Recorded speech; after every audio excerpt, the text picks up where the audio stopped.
Bon, du coup, pour la toute première fois, je me suis dit, je vais aller sur Internet regarder un petit peu un site de bébé. Voilà. Et quand je vois tout ce qu'il y a, les parcs, les berceaux, les maxi-cosy, les transats, même les biberons, mais il n'y a pas un biberon ou deux biberons. Il y a 70 biberons et 90 tétines. Il faut un bac de bébé, quoi. Genre, il faut un BTS, là, parce que je comprends rien. Coucou mes amours, j'espère que vous allez bien. Écoutez, moi ça va. Je suis en tournage et dans la villa c'est la guerre, c'est la troisième guerre mondiale. J'en ai perdu ma voix carrément.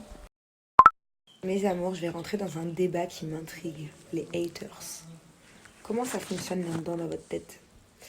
En fait, ça veut dire que quand vous rentrez chez vous de cours ou de boulot, parce que des fois il y a même des haters de 30, 40, 50 ans, hein, tu rentres chez toi et t'as tellement la haine de vivre que tu te dis tiens, je vais aller commenter les photos des gens que j'aime pas. C'est bizarre comme principe. Déjà, tu pourrais rentrer de bonne humeur chez toi et puis te dire tiens, j'ai un peu de temps à perdre sur mon téléphone, je vais aller commenter les photos des gens que j'aime bien. Je vais aller leur faire des compliments. Bah non. Les haters, c'est j'ai la haine et je vais aller critiquer. C'est bizarre de kiffer critiquer. Moi, des fois, je critique, hein. C'est de bonne guerre. Hein. Des fois, je suis avec ma copine, on va voir quelqu'un qui passe avec les cheveux violets. Je sais pas. Je crois que je critiquerai même pas quelqu'un qui passe avec les cheveux violets, mais ça peut m'arriver de dire oh tiens, regarde, c'est plus rigolo, quoi. Mais c'est pas méchant, c'est pas blessant. Je pourrais pas faire du mal à quelqu'un. Donner son avis, rigoler ou critiquer un petit peu quelqu'un d'atypique. À la limite, mais être méchant, laisser des commentaires méchants pour blesser la personne, pour essayer d'attrister une personne, pour essayer de toucher quelqu'un, bon alors là je comprends pas. Heureusement qu'à moi ça ne m'atteint plus du tout. C'est-à-dire qu'à la limite les seules choses qui m'atteignent, mais même pas, c'est juste que je me dis comment est-ce qu'on peut écrire ça? C'est quand ça parle de mon fils. Alors quand on m'écrit ouah t'es vulgaire, ouah t'es ci, t'es ça, t'es une chouin, t'es ci, t'es ça, je sais pas quoi, t'es grosse, t'es moche, t'es blonde, ça te va pas, je sais pas. Enfin, quand on me fait une critique, n'importe laquelle, ça me passe au-dessus. Mais ça c'est parce que j'ai pris l'habitude en fait. À ma première émission c'était un peu difficile en sortant parce qu'en fait il faut un temps d'adaptation. Quand t'es connu, que tu fais une télé-réalité ou que tu fais de la télé ou je sais pas quoi, il faut un temps d'adaptation. C'est pour ça que c'est toujours un peu dur pour une première personne qui sort de télé sur les réseaux d'un seul coup de s'en manger plein la gueule, surtout sur Twitter. Ou... À l'époque, c'était pire Twitter que maintenant d'ailleurs. En tout cas, je peux vous assurer, promis, juré, craché, que quand je n'étais pas connue, ça ne m'est jamais arrivé de critiquer quelqu'un en commentaire. Jamais, jamais, jamais. Jamais à l'époque, moi c'était surtout Facebook et Insta. Ouais, surtout Facebook. J'allais critiquer quelqu'un, quoi. Enfin, c'est bizarre. Je trouve que les personnes qui font ça, à toutes celles qui vont regarder là et qui ont déjà critiqué quelqu'un, à moins vraiment que la personne elle vous ait fait du mal, dans ce cas-là, critiquez-la et voilà, et détruisez-la de commentaires négatifs. Mais alors, si cette personne vous la connaissez pas, eh ben je pense que vous êtes très très frustré et que ça tourne pas rond dans votre tête. Je pense que vous êtes très malheureux dans votre vie. Je pense que vous devriez aller voir un coach, un psy, ou bien en parler autour de vous.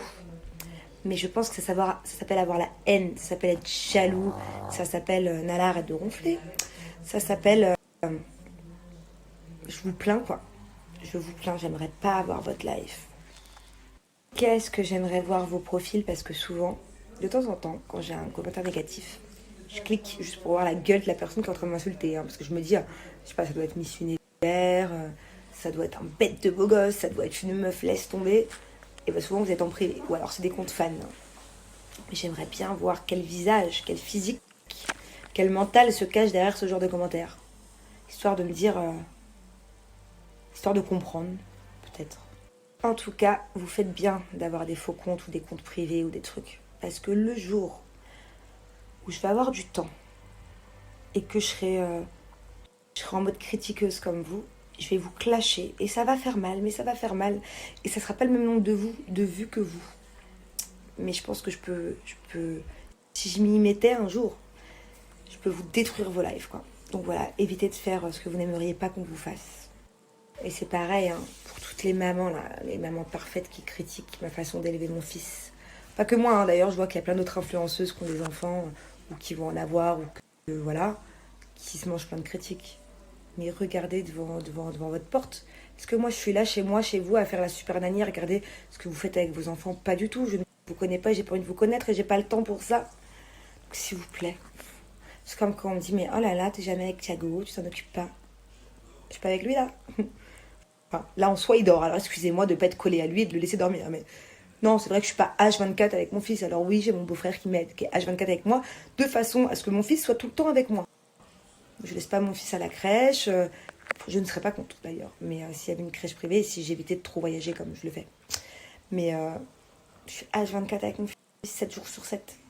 Le maximum que je l'ai laissé en plus d'1 an, c'est 48 heures pour mes 30 ans.